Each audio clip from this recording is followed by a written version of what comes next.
ahead and go to this Rams at Saints matchup, though. This is the one, this is like the biggest game of the weekend.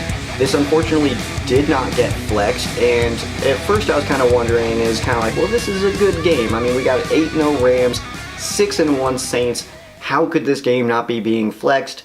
And simply because it's the second matchup ever between Brady and Rodgers. There is no way the NFL would flex them out of primetime. Just their names alone, no matter how their seasons are going, the Rams and Saints just had no shot at that. So, I mean, Goff and Breeze, that sounds like it could be an awesome, historic-like matchup, but nothing like the Brady and Rodgers. So, unfortunately, we aren't going to get this in primetime. But like JB Long said, it's one of my favorite quotes of the year, you can flex the Rams out of primetime, you cannot flex the primetime out of the Rams, which is it's a perfect quote. It is absolutely perfect. JB Long nailing it with that one. But this game is on Sunday, 1:25 p.m. LA time on Fox. The Saints are favorites in this game by 1.5 points. It's been all over the place. It's been 1, it's been 2, it's been 1.5. I think it's... No, I don't know how high it's going. I want to say it's been up to 2.5, but I'm not totally certain on that. But it has been bouncing around a lot, so expect some shifts in this one. Because the bets, I mean, in this game, people are going both sides on it, so it's going to bounce around a lot this week. Joe Buck and Troy Aikman will be on the call, everybody's favorite duo for commenting on games. Joe Buck and Troy Aikman, so that's cool. We get that one. Now, heads up, it feels like no one's giving the Rams a shot here. If you just Google Rams Saints, then you can see everywhere, all the picks, it seems like everybody's taking the Saints in this one. All the headlines say, Saints poised to give Rams first loss and all this stuff, and I think that's actually a good thing.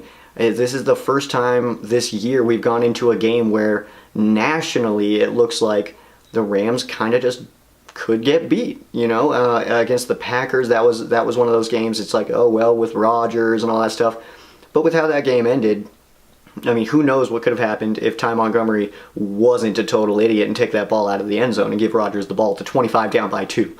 I mean, I'm not going to go totally into that, but come on, man. So this one, it does kind of have that feel that, this could be the game, but the Saints are favorites. So we're underdogs here.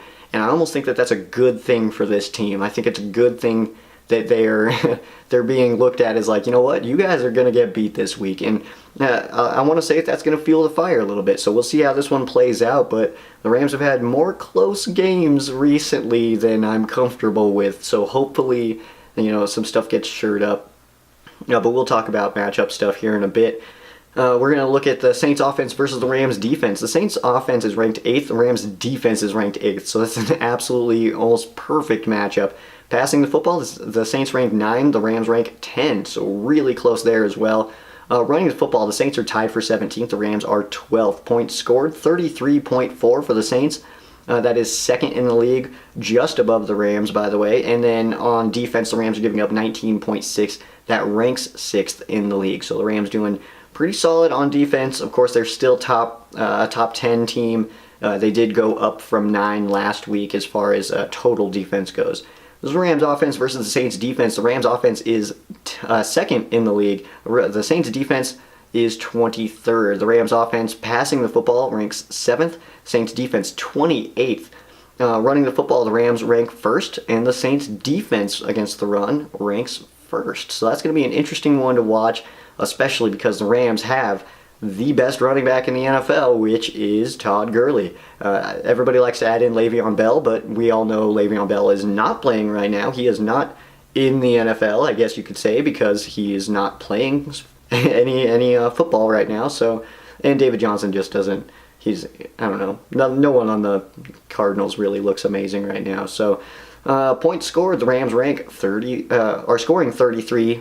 And that ranks 3rd. So 33.4 for the Saints offense, 33 for the Rams offense. And the Saints defense giving up 26.1, which is 23rd. It was kind of interesting. 2 years ago, the Saints offense was amazing, and their defense was totally just awful. And that was their downfall. Then last year, the Saints defense actually played really strong. And then, of course, we know what their season did. They had a very strong season.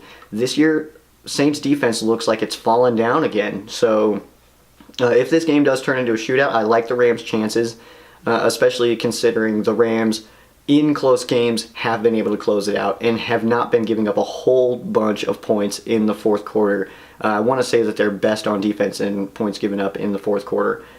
The Rams are 4-0 on the road this year. The Saints 2-1 at home, so that'll be a cool one to watch. I mean, obviously, there's so many aspects of this game. It's hard to even pinpoint different aspects of this game of why it's so exciting. Just know that this is like easily the best matchup of the week, so you're going to want to watch this one. If you guys want to find out if you're in the area that is getting coverage for this game, which is most of the country, there are a couple of gray spots where they won't be showing any game on Fox because the local team will be on CBS. So most of us, though, I get it in Colorado Springs, if that tells you anything, that I get the Rams and Saints game out here. Let's take a look at the history of the matchup. The Rams lead the all-time series 41-33. Total points scored, the Rams have put up 1,678. The Saints 1,538. So we won't see a change in the guard there as far as record or points scored. I don't think the Saints are going to score, 140 points more than the Rams this week, so I think we're safe there. The most recent game between these two does last year, which was November 26th, 26-20 win for the Los Angeles Rams. That game was at the Coliseum. The first game between these two was September 17th, 1967. And that was the year my parents were born, so if that puts anything in perspective for you guys. That was a 27-13 victory for the Los Angeles Rams. One game of this entire series has been played in the playoffs, and that was you guys probably remember this one. I think most Rams fans remember this one. It was December 30th of 2000, and it was a 28-31 victory for the Saints. A little bit of a news update here for you guys. The Saints rookie Marcus Davenport is expected to miss a month with a toe injury, which is really unfortunate. I feel like just toe injuries are just worse, I guess, because it's like such a small part, but it can be very painful, so I absolutely feel for this dude. We've all had toe injuries, right? He had 2 sacks last week. He was really coming into his own. He was really performing well, so it is really unfortunate to see this guy go down. I don't like seeing injuries on any team, and personally, I know a lot of fans don't necessarily feel this way, but if I'm going to beat a team, I want them at full strength so that no one can say, well, if this guy was playing, it could have been different or anything like that. I like a team to be at full strength. You beat them, and then what is anybody going to say? You got beat. That's what they can say, I guess. So, keys to victory. I did this. This is a new little part of this. I'm doing them for both teams, so Rams and the Saints here. So let's take a look at the Rams' keys to victory. On offense, Jared Goff getting rid of the ball quicker. So in 2 of the Rams' closest games, and that's the Broncos game, which was a 3-point game, and then the Packers game, which was a 2-point game, Goff was sacked 5 times in each game. So getting rid of that ball is going to be very important. 3 of those sacks did come on 3rd down against the Packers, and it just didn't seem like the Rams were adjusting properly. So, there was no drag routes coming underneath to help out Goff when the pressure was coming so he can get rid of the ball. And that's what I wanted to see. I was talking about it at the bar. I was sitting there going kind of crazy. I'm like, why is like Cooks not coming underneath and, getting rid of the ball? So Goff getting rid of the ball to him so you can try to get him, to make a move and use his speed to get a first down instead of sending everybody deep. Goff has no outlets and just has to take the sack because the guys just aren't either looking yet or they're just not open, and that pressure is coming. So this is a copycat league, and teams are going to see that in our 2 closest games, well, not our 2 closest games because we did have that Seahawks game where Goff was only sacked 1 time. That was a 2-point win as well, but teams are going to look and see that if you pressure Jared Goff, their offense has trouble moving. So I think this is going to be a cause for concern, especially against the Saints, who defensively are not really that strong, but their coaches aren't stupid. So they're going to see that pressuring Goff slows down our offense quite a bit. And I think that the Rams and Sean McVay and Jared Goff need to adjust for that and need to adjust and say and understand that teams are now going to try to do this because that's what's worked so far for people. And you go back to just last week against the Green Bay Packers, the 5 sacks on Jared Goff, that almost could have made it so the Rams could have lost that game. I'm not going to say the Rams would have lost that game because I don't know. I don't want to say that just Rodgers touching the ball there at the end would have definitely given the Packers a win, because who knows? Maybe Marcus Peters would have had another cool pick six. Maybe there would have been a sack fumble. I don't know. Maybe anything can happen. And maybe they score. I have no idea. So teams are going to look at that and say they had a shot to win that game based on doing this defensively. And there you have. I mean, those 5 sacks in each of those games, the only 2 games that the Rams didn't put up at least 30 points. So there is something to it. There is something there, and the Rams offense needs to adjust for that. And I have a little note here. Where did the screens go? We kind of stopped seeing wide receiver screens. We're not seeing a lot of these screens anymore. We're definitely seeing it a little less, so I'd like to see that come back.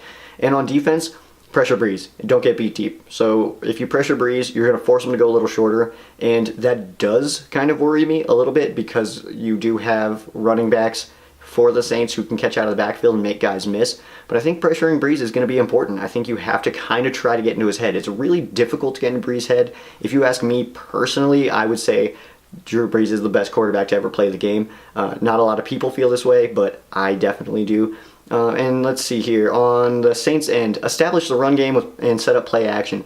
I think we have very young linebackers, inexperienced linebackers, and I think that throwing the ball or doing play action, I think, could open up some things for the Saints' offense. And on defense, pressure Jared Goff. They are the best team against the run. That's what we've seen so far. I think the real key to the Saints' defense in winning this game is getting pressure on Jared Goff. We're going to go ahead and hop into our break, though. So, hey guys, thanks for checking out the YouTube video.